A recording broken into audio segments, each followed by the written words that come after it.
high-curcumin Lakadong turmeric cannot be deployed using conventional expansion logic. Its biochemical sensitivity, premium positioning, and strict quality requirements demand a structured, system-driven implementation framework. Without such structure, agronomic potential fails to translate into consistent commercial outcomes. Implementation therefore becomes a strategic discipline rather than a simple production activity. An effective implementation framework integrates multiple layers of decision-making. These include infrastructure design, biological inputs and crop management, quality assurance systems, and economic planning with embedded risk mitigation. The strength of the framework lies not in individual components, but in their coordinated execution as a unified system. The first phase of implementation focuses on pilot-scale polyhouse deployment. These units operate under full production protocols, but within limited area to minimize capital exposure. The objective is not scale, but validation. Testing agronomic practices under local conditions, calibrating irrigation and fertigation schedules, establishing curcumin baselines, and developing repeatable standard operating procedures. Pilot-scale deployment generates high-quality operational data. This data becomes the foundation for decision-making during expansion.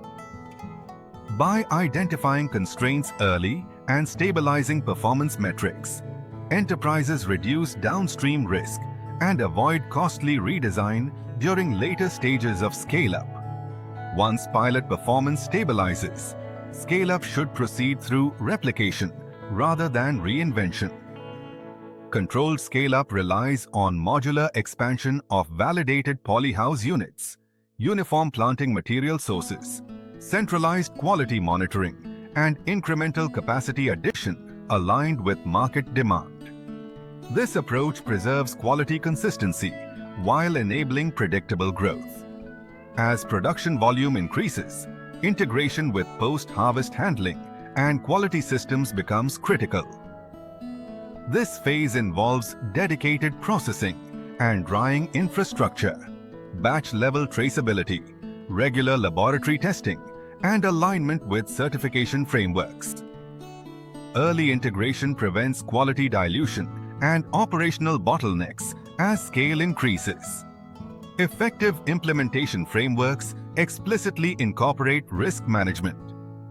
Key risks include disease outbreaks, variability in input quality, labor constraints, and market volatility. Polyhouse cultivation reduces climatic risk, while phased deployment limits financial exposure. Risk controls must be embedded into standard operating procedures rather than treated as corrective actions. Within this framework, planned commercial models, such as those pursued by Seechur Agro, emphasize process discipline over outcome claims. These models focus on scientific grounding, incremental validation, governance, and transparency, aligning production systems with investor expectations for responsible and scalable agricultural deployment. Scalable deployment requires trained personnel capable of managing controlled environments and quality protocols. Knowledge systems, including documentation, monitoring tools, and decision support frameworks, ensure consistency across expanding operations and reduce dependence on individual expertise. Implementation should progress alongside market development. Establishing buyer relationships, quality specifications, and certification pathways early ensures that expansion remains demand-led rather than speculative, protecting both price realization and long-term viability. A structured implementation framework transforms Lakadong turmeric cultivation from an experimental activity into a scalable, risk-managed production system. At Seechur Agro, implementation focuses on disciplined deployment, scientific validation, and responsible scale-up rather than accelerated expansion. In the next episode, we examine research gaps, innovation pathways, and future directions shaping the long-term trajectory of Lakadong turmeric cultivation.